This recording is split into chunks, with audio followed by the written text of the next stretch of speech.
Assalamualaikum warahmatullahi wabarakatuh. Waalaikumsalam warahmatullahi wabarakatuh. Batamu balia samunitin di masakan Kampung Alan.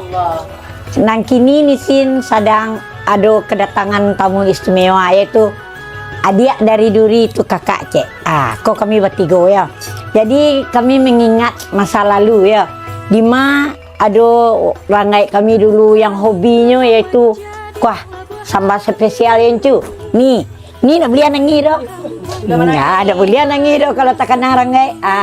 Konyo sambal favorit emak kami yo. Konyo sambal gazebo. Ujung-ujungnya. Biar lencu.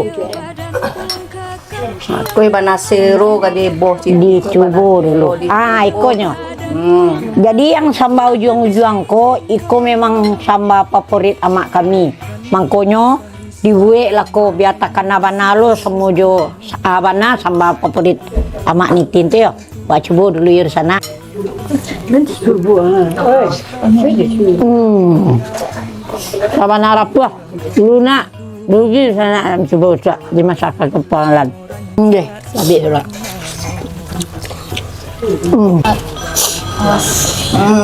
Mantap, enak. Lalapi teragak jamak gitu kan. Mantap kan ni? Mantap. Nak boleh menangi? Nak boleh menangi? Iyo, awak nikmati kebahagiaan ko. Sambal-sambal kesukaan orang dulu kita ulang balik. Itu ada di masakan Kampung Alan di sana ya. Marilah sama nasiru sana. Mak mana? Sama nasiru.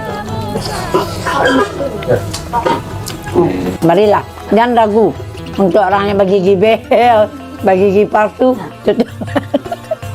Pergi di sana kalau tidak makan samunitin. Oke.